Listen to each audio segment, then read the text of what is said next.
at Cal State LA, and more importantly today, I am chair of the Board of Directors for the Pat Brown Institute. It's a real pleasure to welcome you all today on behalf of myself and on behalf of President Covino, who sends his regrets. As many of you may know, this is a very exciting time for Cal State LA. We have affirmed our commitment to students and their success. This fall, we welcomed our largest student body in the history of the university, welcoming nearly 28,000 students.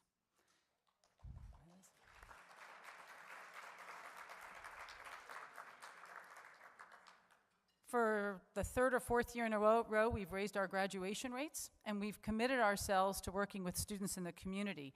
I want to take a moment to welcome some of those students and welcome our students from Roosevelt High School who will be working with the Pat Brown Institute.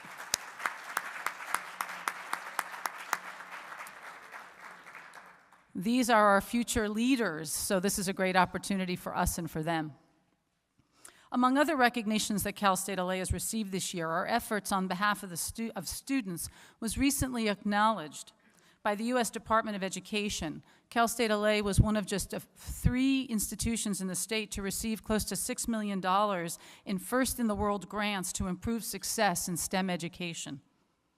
We've also reaffirmed our commitment to our city and our region. We are opening our brand new campus here in downtown in January.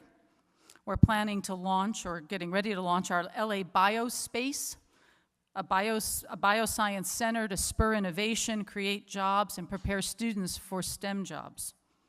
We're also launching an LA-based curriculum, which will conclude with a symposium held in May. No unit at Cal State LA better represents our commitment to its city and its region than the Pat Brown Institute.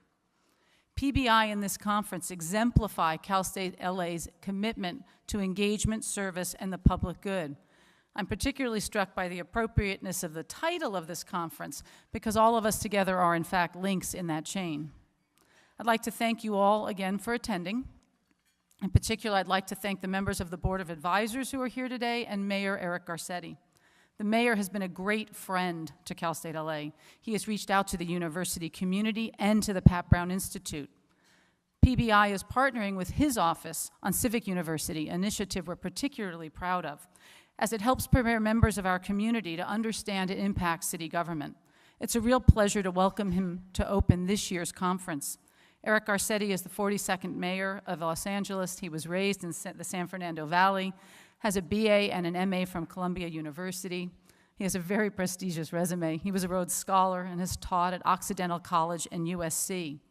From 2001 until taking office as mayor, Eric Garcetti served as council member representing the 13th District, which includes Hollywood, Echo Park, Silver Lake, and Atwater Village, all of which were dramatically revitalized under his leadership.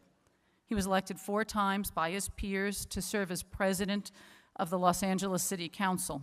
His Back to Basics agenda as mayor is focused on job creation and solving everyday problems for Los Angeles' residents. Again, at Cal State LA and PBI, we deeply appreciate his partnership. It is a pleasure to welcome Mayor Garcetti.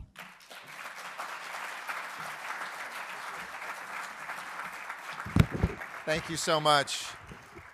A very good morning, and thank you, Provost Mahoney, for the kind introduction, and thank you to my dear friend Rafe for the invitation to kick off this very prestigious and important day. Welcome to our students from Roosevelt, all of our stakeholders from labor and from business and from the community around the wonderful harbor, San Pedro Harbor. I always say, and we'll talk about this, that we have 1 bay, 2 ports, and 1 vision. And today I hope that we can continue to move forward on looking at the ways we can do that with great leaders in Long Beach and Los Angeles together. Joe Buscaino, Suja Lowenthal is here, a great city council member. I know Robert Garcia, my dear friend and mayor of Long Beach, where we've obliterated a border between our 2 cities. It might still exist on a map, but it doesn't feel like it in the way that we govern. We continue to push forward in the way that we can create jobs, ensure trade, and look at the impact of this wonderful asset that we have. It's great that so many folks who live to the south have come north today, but there's a little error of history whenever we write the history of Los Angeles. Yes, technically the Pueblo was founded here first, but really the growth of the city was made possible by the excavation of the Port of Los Angeles. And those who know LA history know that Phineas Banning and the folks that came and actually dug out a harbor for the city of Los Angeles changed the landscape of our economy, our neighborhoods, our culture forever. And today, when you fast forward a couple hundred years to 2015, we're at a very important moment where we have a lot of hopeful signs. Since I became mayor just over 2 years ago, we've added almost 90,000 jobs to our economy, the best pace we've seen in a decade. Unemployment, which started at 10.2%, just last month was 6.6%. As impressive as the employment numbers are, I'm even doubly impressed by the number of new businesses that have started. Over 50,000 businesses, get that, 90,000 jobs, but 50,000 new businesses have been incorporated in a city that is now the most entrepreneurial city in the country. 1 out of 172 residents is actually an entrepreneur. And we're seeing so much of that activity take place around the southern part of our city, around the Bay of San Pedro, and the way that we see the spin-offs of not just the supply chain for goods, but many of the services that look at technology that will drive, of course, the next century. We're spending about $1 million a day to upgrade the Port of Los Angeles under the amazing stewardship and leadership of Gene Soroka, a man I was happy to make our executive director of the port, who came from business, who came from the industry. And I said, I want us to do all the good things we're supposed to do. Be good neighbors, be environmental stewards. But our first job is business. Let's get it right. Let's make sure at the crisis moments, like when we were threatened with a strike, and he and I deployed up north with Labor Secretary Thomas Perez, and our great labor friends and business friends brought them together and got an agreement for labor peace, or whether it's in the opportunities where we can test new things and look at automation that can help us create jobs and stay competitive. We're continuing to do those things together. And I think I'm proudest of the fact that Long Beach and Los Angeles have entered a new partnership, approved by the federal government for the first time, to be able to collaborate and coordinate much of the things that we kind of did in Island.